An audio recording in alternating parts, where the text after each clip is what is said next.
Welcome back to my channel. ನಾನು ನಿಮ್ಮ ಪ್ರೀತಿ ಅಶ್ವಿನಿ ಮಂಜುನಾ ಅಂತ. ಹೇಗಿದ್ರೆ ಎಲ್ಲರೂ ಐ ಹೋಪ್ ಚೆನ್ನಾಗಿದ್ದಾರೆ ಅಂತ ಭಾವಿಸ್ತಾನೆ. ಇವತ್ತಿನ ದಿನ ನಾನು ಹುರುಳಿಕಟ್ಟು ಸಾಂಬಾರು ಮಾಡೋದು ಹೇಗೆ ಅಂತ ತೋರಿಸ್ಕೊಡ್ತೇನೆ. ಅದಕ್ಕೆ ಮುಂಚೆ ನನ್ನ ಚಾನಲ್ನ ಸಬ್ಸ್ಕ್ರೈಬ್ ಮಾಡಿ, ಹಾಗೆ ಬೆಲ್ ಐಕಾನ್ ಪ್ರೆಸ್ ಮಾಡಿ, ಹಾಗೆ ವಿಡಿಯೋ ಒಂದು ಇಷ್ಟ ಆದಲ್ಲಿ ಲೈಕ್ ಕೊಡಿ, ಹಾಗೆ ಶೇರ್ ಕೂಡ ಮಾಡಿ ಅಂತ ಹೇಳ್ತಾ, ನಾನು ಮೊದಲನೇದಾಗಿ ಆಲ್ರೆಡಿ ನಾನಿಲ್ಲಿ ಒಂದು ಬೌಲ್ನಷ್ಟು ಹುರುಳಿಕಾಳನ್ನ ತೊಗೊಂಡು ನೀಟಾಗಿ ವಾಶ್ ಮಾಡಿ ಇಟ್ಕೊಂಡು ಅದರೊಳಗಡೆ ಒಂದೇ ಒಂದು ಟೊಮೆಟೊ ಹಾಕಿ ರುಚಿಗೆ ತಕ್ಕಷ್ಟು ಉಪ್ಪು ಹಾಕಿ ಬೇಗ ಬಾಯ್ಲ್ಡ್ ಆಗಲಿಕ್ಕೆ ಒಂದು ಅರ್ಧ ಟೀ ಸ್ಪೂನಷ್ಟು ಎಣ್ಣೆ ಹಾಕಿ ಬೇಯಕ್ಕೆ ಇಟ್ಟಿದ್ದೀನಿ. ಇದೊಂದು 5 ರಿಂದ 6 ವಿಷಲ್ ಆದರೂ ಬರಬೇಕು. ಅಷ್ಟರಲ್ಲಿ ನಾನು ಇವತ್ತು ಹಾಗೆ ಒಣಮೆಣ್ಸಿನ್ಕಾಯಿಂದು ಉಪ್ಪು ಸಾಂಬಾರ್ದು ಖಾರ ಅಂತ ಹೇಳ್ತೀವಿ, ಅದನ್ನು ಮಾಡೋದು ಹೇಗೆ ಅಂತ ತೋರಿಸ್ತೀನಿ. ಅಂದರೆ ತುಂಬ ದಿನ, ಅಂದರೆ ಅಟ್ಲೀಸ್ಟ್ ಒಂದು 20 ಡೇಸ್ ಆದರೂ ಇಟ್ಕೊಂಡು ತಿನ್ಬೋದು, ಕೆಡೋದಿಲ್ಲ. ಅದನ್ನು ಯಾವ ವಿಧಾನದಲ್ಲಿ ಮಾಡಿದ್ರೆ ಆ ರೀತಿ ಇಟ್ಕೊಬೋದು ಅಂತ ನಾನು ಹೇಳ್ಕೊಡ್ತಾ ಇದ್ದೀನಿ. ಮೊದಲನೇದಾಗಿ ನಾನಿಲ್ಲಿ ಮಾಮೂಲಿ ಗುಂಟೂರು ಮೆಣಸಿನ್ಕಾಯಿನೇ ತೊಗೊಂಡಿದ್ದೀನಿ. ಯಾವುದೇ ರೀತಿ ಬೇರೆ ಮೆಣಸಿನ್ಕಾಯಿನ ನಾನು ಆ್ಯಡ್ ಮಾಡ್ತಾಯಿಲ್ಲ, ಕಲರಿಂಗ್ ಆಗಲಿ ಏನಿಲ್ಲ. ಇದೇ ಕಲರ್ ಇರೋದ್ರಿಂದ ಸದ್ಯದಲ್ಲಿ ಈಗ ಬರೋವಂಥ ಮೆಣಸಿನ್ಕಾಯಿಗಳೆಲ್ಲ ಅಷ್ಟು ಖಾರ ಇರೋದಿಲ್ಲ.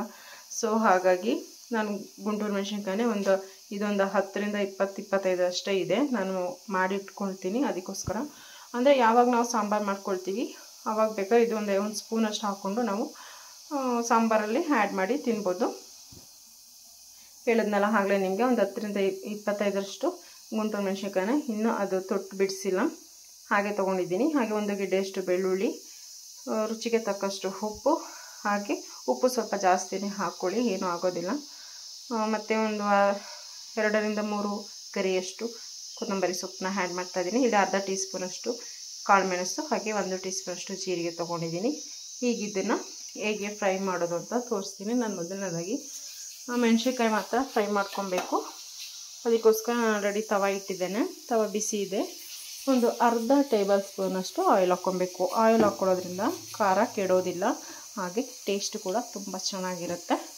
ಅದಕ್ಕೋಸ್ಕರ ನಾನಿಲ್ಲಿ ಒಂದು ಅರ್ಧ ನೋಡ್ತಾ ಇರ್ಬೋದು, ಇಷ್ಟು ಸಾಕು ಹಾಕ್ಕೊಂಡು ನಾವು ಮೆಣಸಿನ್ಕಾಯಿಗಳನ್ನು ನೀಟಾಗಿ ಹುರ್ಕೊಬೇಕಾಗುತ್ತೆ. ಇವಾಗ ಮೆಣಸಿನ್ಕಾಯಿಗಳನ್ನ ಆ್ಯಡ್ ಮಾಡ್ತಾಯಿದ್ದೀನಿ. ತೊಟ್ಟು ಬಿಡಿಸ್ದೆ ಹಾಗೆ ಹಾಕೋದ್ರಿಂದ ಘಾಟ್ ಬರೋದಿಲ್ಲ ಅಂತ ಹೇಳಿ ಹಾಗೆ ಹಾಕ್ಕೊಳ್ತಾ ಇದ್ದೀನಿ. ಈ ರೀತಿಯಾಗಿ ಕೈ ಆಡಿಸ್ಕೊಂಡು ಹುರ್ಕೊಬೇಕಾಗುತ್ತೆ. ಹೈ ಫ್ಲೇಮಲ್ಲೇ ಇಟ್ಕೊಳ್ತಾ ಇದ್ದೀನಿ ಉರಿಲಿಕ್ಕೆ. ಈಗೇನು ಲೋ ಫ್ಲೇಮಲ್ಲಿ ಇಟ್ಕೊಂಡು ಉರಿಯೋ ಅವಶ್ಯಕತೆ ಇಲ್ಲ, ಮಧ್ಯಮ ಉರಿಯಲ್ಲಿ ಇಟ್ಕೊಂಡು ಹುರ್ಕೊಂಡ್ರೆ ಸಾಕಾಗುತ್ತೆ. ನೀಟಾಗಿ ಉರಿಬೇಕು. ನಾವು ಉರಿಯೋ ವಿಧಾನ ಕೂಡ ಇದಕ್ಕೆ ಆ್ಯಡ್ ಆಗುತ್ತೆ, ಅದಕ್ಕೋಸ್ಕರ ಜಾಸ್ತಿ ಸೀಸ್ಬಾರ್ದು, ಈ ರೀತಿಯಾಗಿ ಹುರ್ಕೊಬೇಕಾಗುತ್ತೆ. ಇದು ರೆಡಿ ಇದೆ. ನಾನು ಸ್ಟವ್ ಆಫ್ ಮಾಡ್ಕೊಂಡು ಇದನ್ನು ತಣ್ಣಗಾಗಲಿಕ್ಕೆ ಪ್ಲೇಟ್ಗೆ ಸರ್ವ್ ಮಾಡ್ತೇನೆ. ಇವಾಗ ಇದು ತಣ್ಣಗಾಗಿದೆ, ತೊಟ್ಗಳೆಲ್ಲ ಬಿಡಿಸ್ಕೊಬೇಕಾಗುತ್ತೆ. ಇವಾಗ ಇದು ರೆಡಿ ಇದೆ. ನಾನು ಒಂದು ಮಿಕ್ಸಿ ಜಾರಿಗೆ ಹಾಕ್ಕೊಳ್ತಾ ಇದ್ದೀನಿ. ನಾನು ಏನು ತೊಗೊಂಡಿದ್ದೆ ಅದೆಲ್ಲ ಇದರಲ್ಲಿ ಆ್ಯಡ್ ಮಾಡ್ತಾ ಇದ್ದೀನಿ. ಏನಪ್ಪ ಅಂದರೆ ಜೀರಿಗೆ ಮತ್ತು ಮೆಣಸು, ಹಾಗೆ ಬೆಳ್ಳುಳ್ಳಿ, ನೆಕ್ಸ್ಟು ಕೊತ್ತಂಬರಿ ಸೊಪ್ಪು, ಇದೆಲ್ಲ ಹಾಕ್ಕೊಂಡು ಉಪ್ಪನ್ನು ಹಾಕ್ಕೊಂಡು ಡ್ರೈ ಪೌಡರ್ನ ಮಾಡ್ಕೊಳ್ಬೇಕಾಗುತ್ತೆ. ಇನ್ನೊಂದೇನು ಗೊತ್ತಾ ಫ್ರೆಂಡ್ಸ್, ಇದಕ್ಕೆ ಹುಣಸೆಹಣ್ಣು ಹಾಕಿದ್ರೆ ತುಂಬ ಟೇಸ್ಟಾಗಿರುತ್ತೆ. ಆದರೆ ಜಾಸ್ತಿ ದಿನ ಇಡೋಕ್ಕಾಗೋದಿಲ್ಲ. ಒಂಥರ ಬೂಸ್ಟ್ ಥರ, ಅದೇ ಬೂಸುಂಡೆ ಅಂತ ಹೇಳ್ತೀವಿ ನಮ್ಮ ಕಡೆ ಎಲ್ಲ, ಆ ಥರ ಆಗಿಬಿಡುತ್ತೆ, ಚೆನ್ನಾಗಿರೋದಿಲ್ಲ. ಜಾಸ್ತಿ ದಿನ ಇಟ್ಕೊಂಡು ತಿನ್ನೋಕ್ಕಾಗೋದಿಲ್ಲ ಖಾರನ. ಸೊ ಅದಕ್ಕೋಸ್ಕರ ನಾನು ಹುಣಸೆಹಣ್ಣು ಹಾಕ್ಕೊಳ್ತಾ ಇಲ್ಲ, ಆಪ್ಷನಲ್, ನೀವು ಬೇಕಿದ್ದರೆ ಹಾಕ್ಕೊಂಡು ಮಾಡ್ಕೊಬೋದು. ಇದನ್ನು ಈಗ ಡ್ರೈ ಪೌಡ್ರನ್ನು ಮಾಡ್ಕೊಂಡು ಬರ್ತೇನೆ. ನೋಡ್ತಾ ಇರ್ಬೋದು ನೀವು, ನಾನು ಯಾಕೆ ಈ ರೀತಿ ಡ್ರೈ ಪೌಡರ್ ಮಾಡಿಕೊಂಡೆ ಅಂತ ಹೇಳಿದ್ರೆ, ಈ ಒಂದು ಏನಪ್ಪ ಅಂತಂದರೆ ಒಣಮೆಣ್ಸಿನ್ಕಾಯಿನಲ್ಲಿ ಬೀಜ ಏನಿರುತ್ತೆ ಅದು ನೀರು ಹಾಕ್ಕೊಂಡು ಆಡಿಸಿದಾಗ ಅದು ಸವಿಯೋದಿಲ್ಲ. ಅದಕ್ಕೋಸ್ಕರ ನಾವು ಮಿಕ್ಸಿನಲ್ಲಿ ಆಡಿಸ್ಕೊಳ್ತಾ ಇರೋದ್ರಿಂದ ನಾವು ಈ ರೀತಿಯಾಗಿ ಆಡಿಸ್ಕೊಳ್ಳೋಂದ್ರೆ ಬೀಜಗಳೆಲ್ಲ ಸವಿಯುತ್ತೆ. ಅದಕ್ಕೋಸ್ಕರ ನಾನು ಈ ಟೈಮಿಗೆ ಸ್ವಲ್ಪನೇ ನೀರನ್ನು ಹಾಕ್ಕೊಂಡು ನುಣ್ಣಗೆ ಪೇಸ್ಟ್ ಮಾಡ್ಕೊಬರ್ತೇನೆ. ನೋಡಿ, ಈ ರೀತಿ ನುಣ್ಣಗೆ ಪೇಸ್ಟ್ ಮಾಡ್ಕೊಂಡಿದ್ದೀನಿ. ನೀವು ನೋಡ್ತಾ ಇರ್ಬೋದು, ಆ ಬೀಜ ಆಗಲಿ ಏನಾಗಲಿ ಎಲ್ಲ ಚೆನ್ನಾಗಿ ಪೇಸ್ಟ್ ಆಗಿದೆ. ನೀವು ಮನೆಯಲ್ಲಿ ಇದೇ ರೀತಿಯೇ ಮಾಡ್ಕೊಳ್ಳಿ. ನಾನು ಇವಾಗ ಬೇರೆ ಒಂದು ಟ್ರಾನ್ಸ್ಫರ್ ಮಾಡ್ಕೊಳ್ತಾ ಇದ್ದೀನಿ ಬೌಲಿಗೆ. ಇದು ಒಂದು ಜಾಮೂನ್ ಬೌಲ್. ಈಗ ಎಲ್ಲವನ್ನು ಹಾಕ್ಕೊಂಡಿದ್ದೀನಿ, ನೀವು ನೋಡ್ತಾ ಇರ್ಬೋದು. ಮತ್ತು ಇದು ನಾವು ಮಿಕ್ಸಿನಲ್ಲಿ ಆಡಿಸಿರೋದ್ರಿಂದ ಬಿಸಿ ಇರುತ್ತೆ. ಇದು ತಣ್ಣಗಾದಮೇಲೆ ನಾವು ಲಿಡ್ಡನ್ನು ಕ್ಲೋಸ್ ಮಾಡಬೇಕಾಗುತ್ತೆ. ನೆಕ್ಸ್ಟು ನಾನು ಹುರುಳಿಕಟ್ಟು ಸಾಂಬಾರು ಹೇಗೆ ಮಾಡೋದು ಅಂತ ತೋರಿಸ್ಕೊಡ್ತೀನಿ, ಹಾಗೆ ಏನೆಲ್ಲ ಬೇಕು ಅಂತಲೂ ಹೇಳ್ತೇನೆ.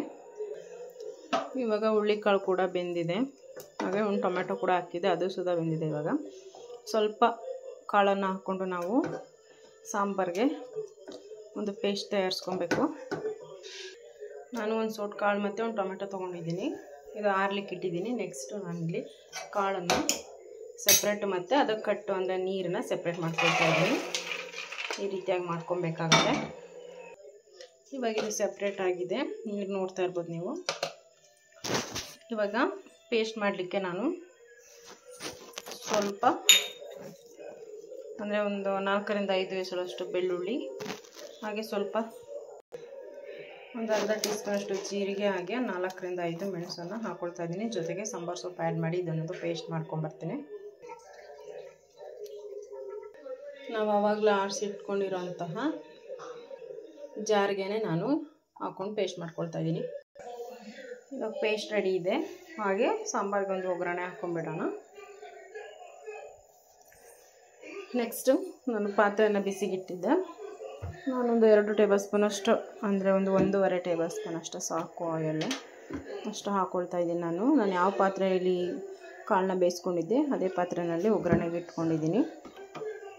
ಹಾಗೆ ಒಗ್ಗರಣೆಗೆ ಒಂದು 3 ಒಣಮೆಣಸಿನ್ಕಾಯಿ, ಹಾಗೆ ಸ್ವಲ್ಪ ಕೊತ್ತಂಬರಿ ಸೊಪ್ಪು, 1 ಟೇಬಲ್ ಸ್ಪೂನಷ್ಟು ಏನದು ಸಾಸಿವೆ, ಹಾಗೆ ಒಂದು ಅರ್ಧ ಗೆಡ್ಡೆಯಷ್ಟು ಬೆಳ್ಳುಳ್ಳಿನ ಈ ಥರ ಜಜ್ಜಿಟ್ಕೊಂಡಿದ್ದೀನಿ. ಒಗ್ಗರಣೆ ಮಾಡ್ಕೊಂಬಿಡೋಣ.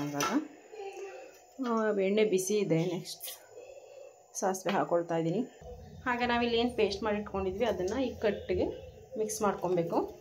ನಮಗೆ ಎಷ್ಟು ಬೇಕು ಆ ಪ್ರಮಾಣದಲ್ಲಿ ನೀರನ್ನು ಹಾಕ್ಕೊಂಡು ನಾವು ಮಿಕ್ಸ್ ಮಾಡ್ಕೋಬೇಕಾಗುತ್ತೆ. ಸಾಸಿವೆ ಸಿಡ್ದಿದೆ. ನೆಕ್ಸ್ಟು ಬೆಳ್ಳುಳ್ಳಿನ ಆ್ಯಡ್ ಮಾಡ್ತಾಯಿದ್ದೀನಿ. ಹಾಗೆ ಮೆಣಸಿನಕಾಯಿ ಫ್ರೈ ಆಗಿದೆ. ನೆಕ್ಸ್ಟ್ ನಾನು ಕಟ್ಟನ್ನು ಹಾಕ್ಕೊಳ್ತಾ ಇದ್ದೀನಿ.